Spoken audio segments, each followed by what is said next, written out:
Oi, para você que está com a gente aqui na programação da Rede Alesp, a gente começa mais uma edição do Cultura e Saber, hoje falando sobre esse livro aqui, que é de Anete Rubim, uma segunda edição que vai contar mais sobre a história dos pais dela, Francisco Mignoni e também Maria Josefina Mignoni.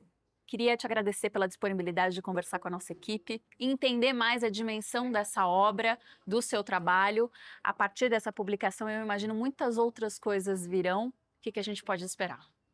Bom, em primeiro lugar, é um prazer estar aqui com os telespectadores da TV Alesp e com a Marcela. Então, gostaria de agradecer o espaço.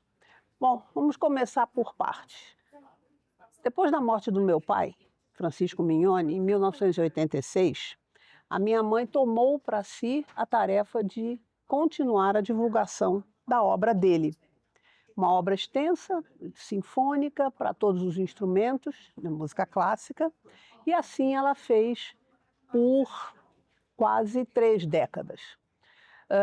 Ano passado, quando foi o falecimento dela, aos 101 anos, eu tomei para mim a tarefa de continuar com a divulgação da obra do meu pai, Francisco Mignoni. E resolvi abrir uma editora em que eu pudesse lançar os livros, todas as partituras, também gravações, tudo que existisse sobre eles para continuar mantendo viva a chama e o interesse pela obra de Francisco Mignoni. Você é advogada, tem uma atuação com a produção intelectual dos artistas. O que te faz querer perdurar a obra dos seus pais e que riqueza é essa tamanha? Queria que você contasse para quem não conhece. Claro. O que a gente precisa conhecer sobre eles e que está, por exemplo, nessa obra? Bom, muito bem.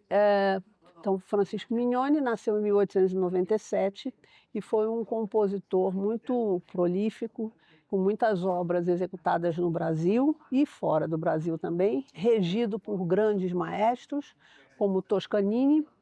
E a obra dele perdura porque ela é o legado que se deixa para as próximas gerações, para que conheçam o trabalho de um compositor chamado Francisco Mignoni. Então, a ideia é que daqui a um século, meio século, o tempo necessário, tudo isso ainda seja do conhecimento e disseminado entre todos os interessados na música clássica de Francisco Mignoni. O relançamento da segunda edição foi recente aqui em São Paulo, mês de dezembro. Como é que você conseguiu reunir aquela obra na primeira publicação de 47, salvo engano, houve alguma adaptação? O que a gente pode esperar dessa riqueza de detalhes?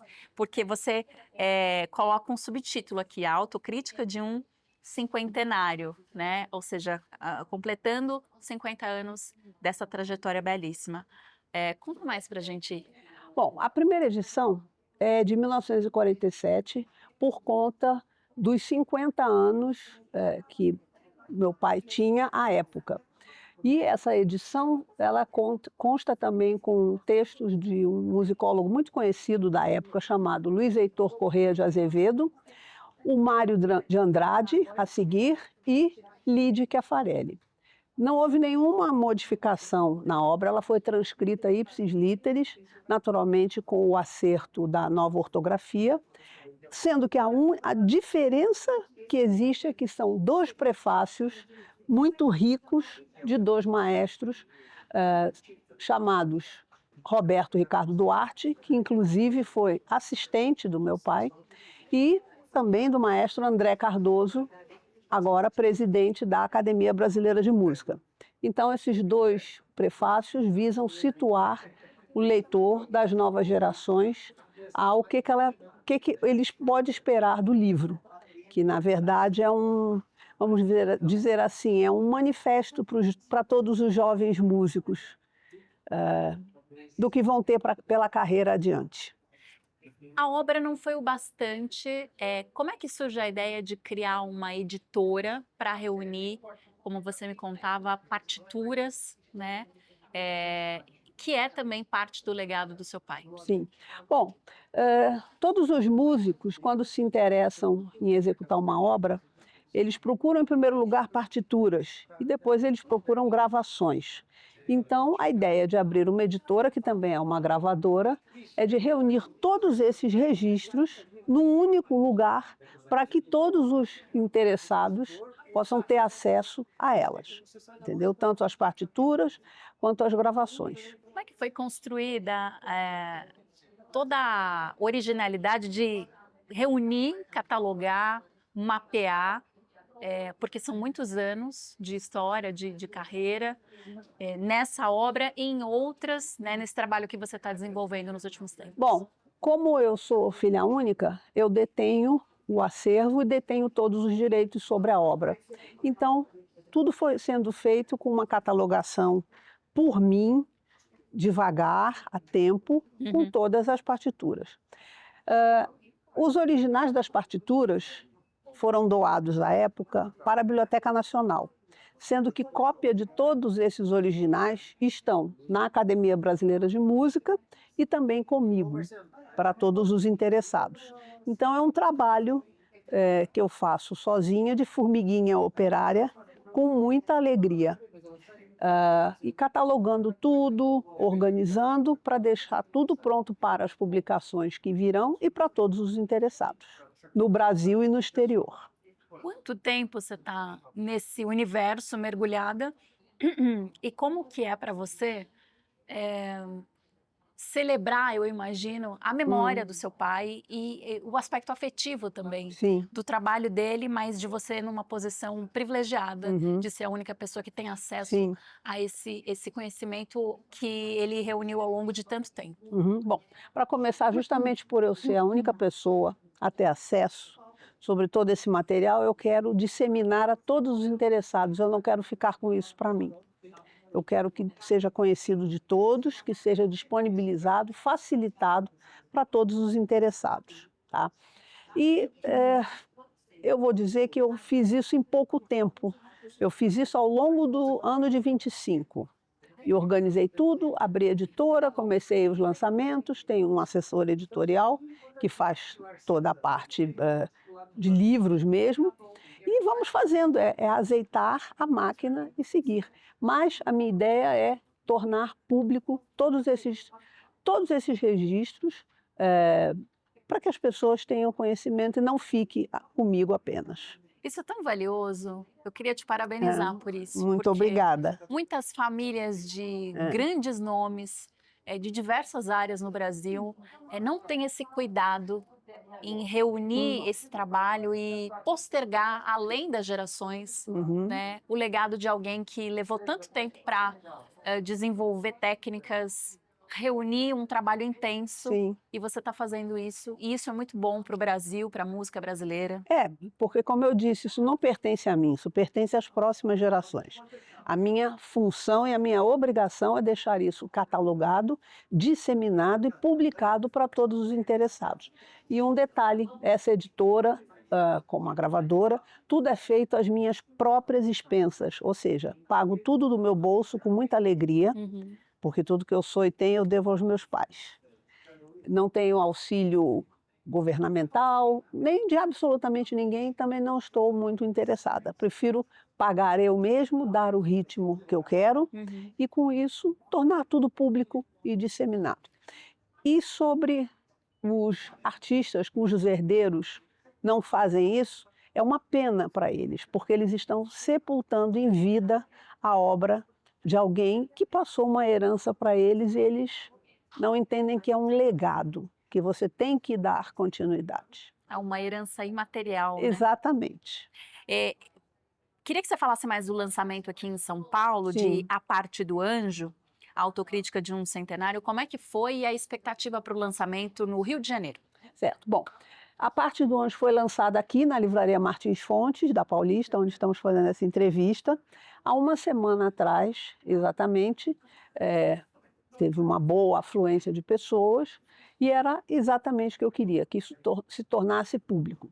Para o lançamento do Rio, no começo do ano, eu vou começar a elaborar a data mais adequada, porque nós temos Carnaval, Semana Santa, mas eu imagino que no primeiro quadrimestre, mais tardar, eu faço esse lançamento. Como é que o trabalho da editora vai poder ser acompanhado? Quem está interessado em buscar, procurar, vai assistir a gente, vai vir ao lançamento, pode encontrar. Bom, a editora tem um site, www.minionesongs.com.br, aonde todo o material vai ser publicado, disponibilizado para as pessoas que queiram adquiri-lo. Lá também existem as novidades, além das redes sociais, do Instagram, Mignone Songs, e todas as partituras sempre estarão disponíveis aqui na Martins Fontes, na Amazon, Mercado Livre, a loja Clássicos dentro da Sala São Paulo, e é isso. Perfeito. Bom, o livro trata de alguns textos de Mário de Andrade Sim. e outros artistas, autores brasileiros. Como é que foi para você ter contato, né, com a dinâmica desses escritos?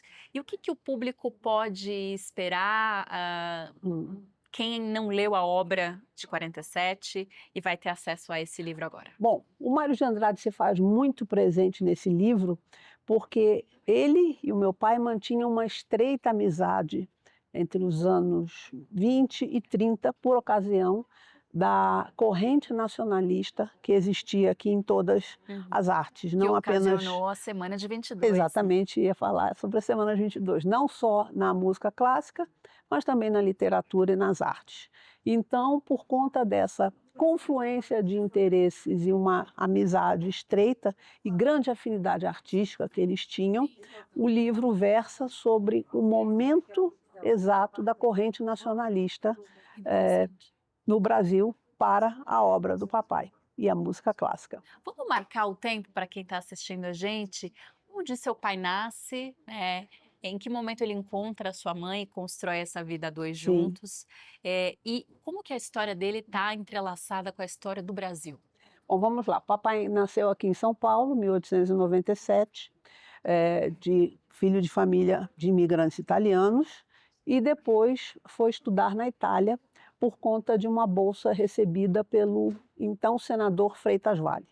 Na volta da Itália, ficou radicado aqui em São Paulo um tempo, quando da confecção desse livro, e depois ele foi para o Rio de Janeiro. Evidentemente, ele regia fora do Brasil, se apresentava fora do Brasil, e no Rio de Janeiro ele passou muito tempo a partir dos anos 50, mais ou menos. Meu pai conheceu a minha mãe em circunstâncias muito interessantes. Uma das autoras do livro, Lídia Chiafarelli, era a primeira mulher do meu pai e que morreu num desastre muito triste e conhecido de avião, aqui no Vale do Parnaíba. E a minha mãe era aluna dela, recém-chegada da França. Minha mãe era pianista clássica, foi aluna da Madalena Tagliaferro, ganhou uma bolsa para vir ao Rio e depois foi morar na França com a Madalena Tagliaferro. Bom, e 2 anos depois da morte da dona Lide, os dois se reencontraram num elevador e não se separaram mais. Foi assim.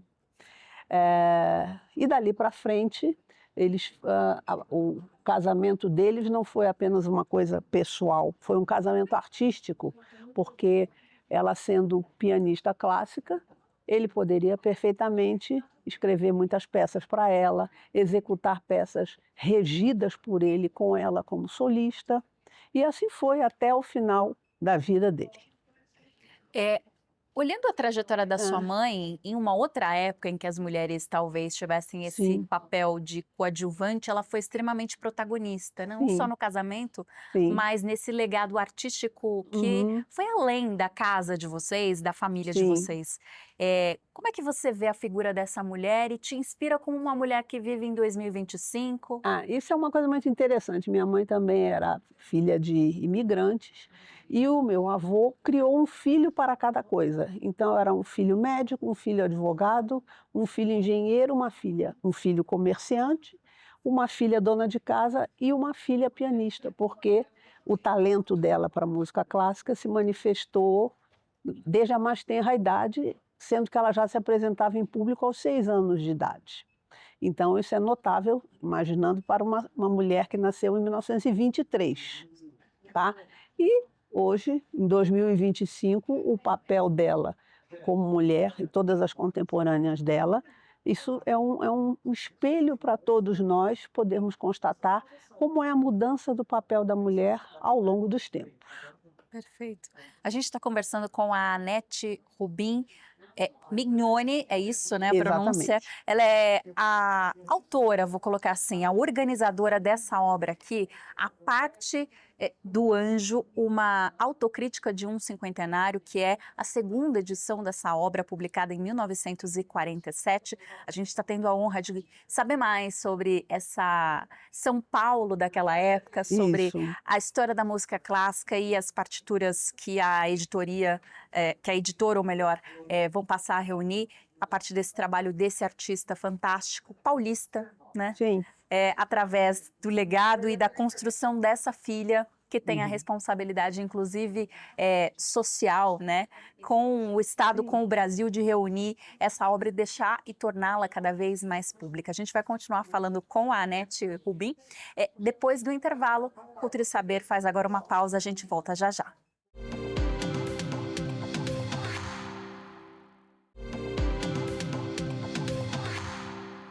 A gente está de volta nessa edição do Cultura e Saber, hoje recebendo a Anete Rubim Mignone. Ela é advogada, especialista em produção intelectual e reuniu as principais informações, histórias e todo o trabalho e o legado de seu pai, que está publicado nessa obra, que foi relançada em segunda edição aqui em São Paulo e está prestes a ser relançada, inclusive, no Rio de Janeiro, já no Sim. comecinho de 26. Como é que as pessoas podem e acompanham você ao longo dos últimos tempos com essa responsabilidade? Porque a gente vê você muito apaixonada pela obra da sua família, isso dá para perceber logo de cara. O que as pessoas te falam sobre a importância do que você está fazendo?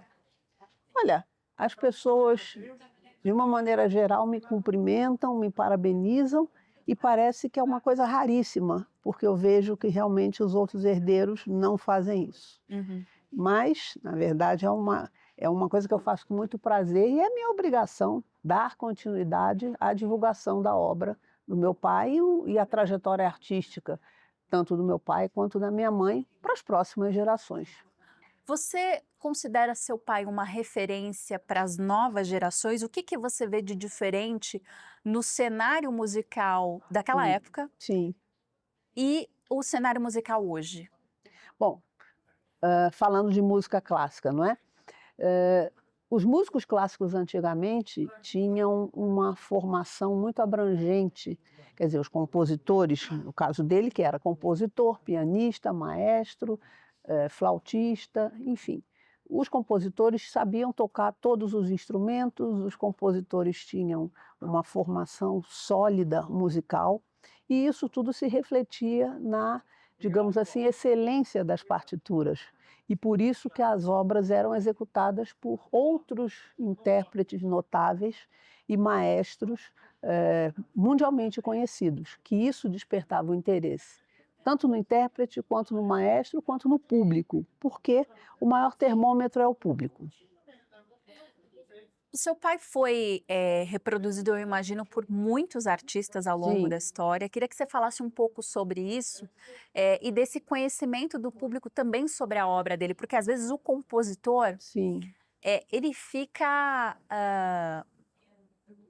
ofuscado, vou chamar assim, né, Uhum. pelo intérprete de fato da canção, da obra, e tornar o legado do compositor público é fazer com que essa criatividade seja exaltada, né. Uhum.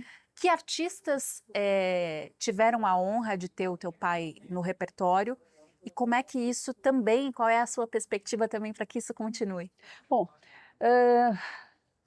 lembrando que se meu pai fosse vivo, teria hoje 128 anos, então você imagine que a obra dele alcançou todos os grandes pianistas de todas as gerações. Uhum. Lá atrás, vamos começar bem aqui por São Paulo, no Brasil.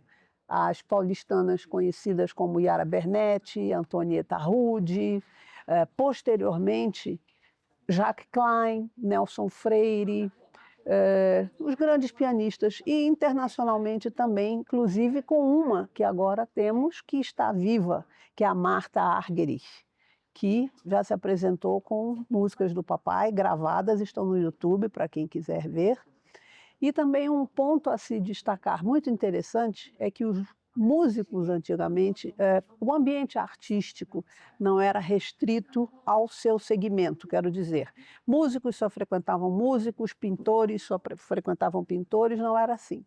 A casa dos meus pais, em criança, imagine, eu conheci Manuel Bandeira, eu conheci Cecília Meirelles, Carlos Drummond de Andrade e outras áreas, Bruno Jorge, Volpe, todos esses intelectuais transitavam diariamente, se conheciam perfeitamente, frequentavam a casa de uns e outros, e tudo confluía na maior harmonia.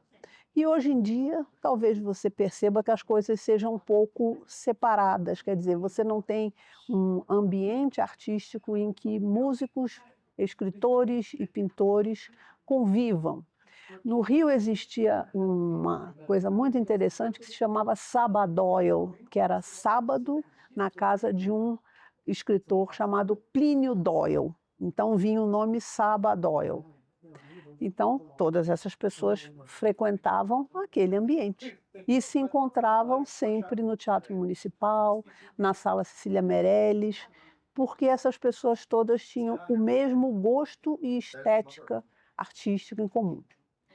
Hoje, essas referências ainda têm algum ou grande peso nas inspirações dos mais jovens? E queria que você também destacasse sua opinião em relação a se a música clássica ela ainda é muito longe da realidade brasileira. A gente talvez devesse valorizar mais a música clássica? Ah, sim, claro que devemos valorizar não só a música clássica, como a cultura clássica. Mas é um alento muito grande de ver que as novas gerações se interessam por música clássica, sim. Eu sou assinante da OSESP, a Sala São Paulo, e tem muitos jovens lá. Nos sábados à tarde, você vê, é uma gama de interessados que abrange todas as gerações. E isso é muito bom, porque a música clássica não se destina aos mais velhos como a cultura clássica. Ela se destina a todos os interessados. E para os mais jovens, é um alimento para a alma que eles devem ter. Inclusive há projetos para expandir esse além muros, né, dos concertos e grandes teatros, grandes casas clássicas para as periferias, para chegar aos jovens Sim, das periferias, né? exatamente, exatamente. Nós temos aqui em São Paulo a Orquestra de Heliópolis e outros trabalhos muito interessantes, aonde músicos, jovens músicos de origem mais simples, podem ter contato com a música e também pode-se pensar algum gênio ali dentro. Anete, você considera ou pensa em algum principal desafio que você teve Hum. em mergulhar nesse universo? Não sei se você considera que há uma segmentação em relação à Uhum. música clássica, Sim. mas a gente tem grupos sim que se identificam e entendem a música clássica e temos sim pessoas que vão dizer que não há um entendimento necessário para que, mas eu acho que a música clássica vai além, né? Porque ela toca a Uhum. gente às vezes, né? Num seriado, Sim. numa trilha sonora em que às vezes a gente não precisa entender, mas a gente, Uhum. né, sente muito bem. Mas eu queria ouvir de você se você acha que essa segmentação de alguma maneira foi um desafio para que você pudesse reunir o trabalho que você está fazendo aqui. Olha, sim e não, mais não do que sim. Por quê? O público não precisa ter instrução sobre a música clássica, porque a música, quando é boa e bem feita, toca a alma do ouvinte. Ele pode não conhecer a vida do compositor, ele pode não entender, mas ele é tocado, ele reage àquela música, como poesia, como um quadro. Então, se nós temos uma Mona Lisa, ela causa reação em quem vê o quadro. Ele não precisa entender de Leonardo da Vinci, de pintura clássica, ele reage. Então, quando a obra é boa, o público imediatamente reage e se interessa. Além do Mário de Andrade, a gente tem outras contribuições aqui no livro. Eu queria que Sim, você falasse um pouquinho mais sobre elas. claro. Bom, temos no livro a contribuição do Luiz Heitor Corrêa de Azevedo, que era um musicólogo muito famoso na época dele, Uhum. e que é o capítulo mais detalhado, em que ele traça uma biografia e um panorama situando artisticamente o meu pai no momento. Uhum. Lembrando que é um livro escrito em 1947, tá? E temos também Lídia Chiafarelli, que era a primeira mulher do papai, à época casada com ele, e foi uma professora muito conhecida no Rio de Janeiro e filha aqui em São Paulo do famoso maestro Chiafarelli. Você tem um sotaque que não é daqui. Sim, Você é do Rio? eu sou do Rio. É. Como é que essas influências, Ah, eu imagino que seu pai tenha feito muitas conexões entre São Paulo e Rio, talvez outros estados brasileiros também. uhum. Como é que essas influências engrandeceram a carreira dele e também a sua trajetória? Bom, o papai era ítalo-paulistano e, portanto, nós tínhamos família aqui, por parte dele, e todo ano se vinha para São Paulo, Aham. né? E quando o papai e a mamãe se casaram, foi uma coisa interessante, porque a mamãe disse: olha, eu me caso com você, mas eu não quero morar em São Paulo porque é muito frio. Olha só. E os dois gostavam de praia, iam sempre à praia. Então, enfim, mas o vínculo com a família e o estado de São Paulo sempre foi muito presente para o meu pai, tá? E quanto a outros estados, sim, a obra dele circula, eles viajavam muito em turnê, não só para outros estados, como para fora do Brasil também. Enfim, e isso tudo era muito frequentado por eles, digamos assim. E integrava É, com certeza a exatamente. obra. Lembrando que naquela época o Rio era não só a capital da União, como era a capital artística. Existia o Teatro Municipal, que era a rota das grandes companhias de ópera, das grandes estrelas de concerto, dos grandes maestros. Então era uma rota necessária pelo Rio e lá eles estavam baseados. Anete, eu não sei se quem está assistindo a gente tem essa mesma visualização, mas você descrevendo para mim, eu consigo imaginar a Rio de Janeiro daquela época, de Sim, 30, 40, de 20, sim, a São Paulo também, ah, né?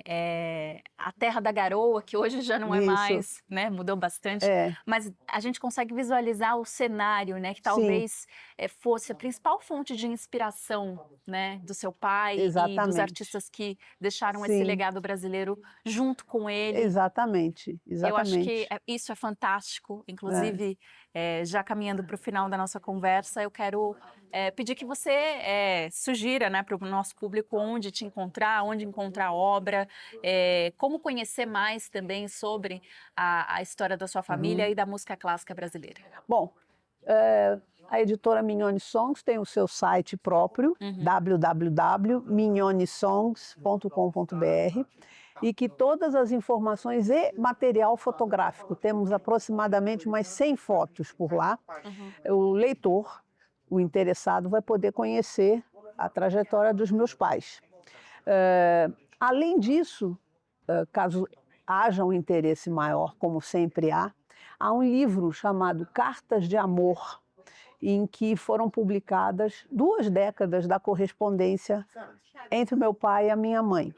Ué, mas eles não eram casados? Como é que eles tinham correspondência? Porque os dois não viajavam juntos, por medo, se morresse um, caísse um avião. Já vi uma história de ter caído um avião que vitimou a primeira mulher do meu pai. Havia Então, um os dois receio. não viajavam juntos. Uhum. Então, para eu não ficar órfã, não morrer, enfim. E aí o que acontecia é que as cartas eram muito prolíficas entre eles. E ali se conhece bem também a convivência deles. E esse livro também tem aproximadamente 80 páginas de fotos. Muito legal. Que belíssima Feitos obra. também às nossas expensas, sem nenhuma contribuição governamental nem nada. A ideia é essa. Muito bom. Tá tudo reunido aqui nessa obra e nesse trabalho que está disponível, inclusive, na internet. Sim, Uma última pergunta que me despertou curiosidade também. claro. Das suas lembranças na juventude, na infância, você falou um pouquinho sobre a casa em que vocês Sim, viviam e as pessoas que frequentavam, né? Eu acho que essas suas memórias todas, que não devem ser poucas, também merecem estar num livro é, registrado aí, de tudo que você se lembra dessa belíssima relação dos seus pais e da história do seu pai e desse legado que ele construiu. Então, eu sim. espero ainda ter uma obra com as suas É, memórias contadas também. exatamente. Eu acho que existe uma coisa chamada tradição oral. Uhum. E também todas as coisas que eu vivi, o ambiente que eu presenciei com todos esses notáveis luminares da época, eu procuro transmitir Uhum. sempre a todos os interessados para que saibam. Isso aí. Então, como eu falei anteriormente na entrevista, imagine, eu conheci Carlos Drummond de Andrade, Cecília Meirelles, Manuel Bandeira, eram os notáveis da época, dentre outros. Então, isso tem que sempre ser transmitido. Todas as lembranças para que o legado artístico dessas pessoas também se comunique às novas gerações. E o seu, É, que estava lá. é. Anete Rubim Mignone, ela tá aí nas redes sociais, está com um site, inclusive, da editora, que leva o nome da família, lançando essa obra que já saiu aqui em São Paulo, vai ter lançamento no Rio de Janeiro também. E quero agradecer demais pela sua disponibilidade, pela conversa. Eu é que agradeço novamente aos telespectadores da Alesp e à simpática apresentadora Marcela. Muito obrigada. A você que esteve conosco, muito obrigada pela sua companhia. Lembrando que você pode rever esse e outros programas Cultura e Saber no nosso canal lá da Alesp no YouTube. Eu encontro você na nossa programação. Te espero. Até mais.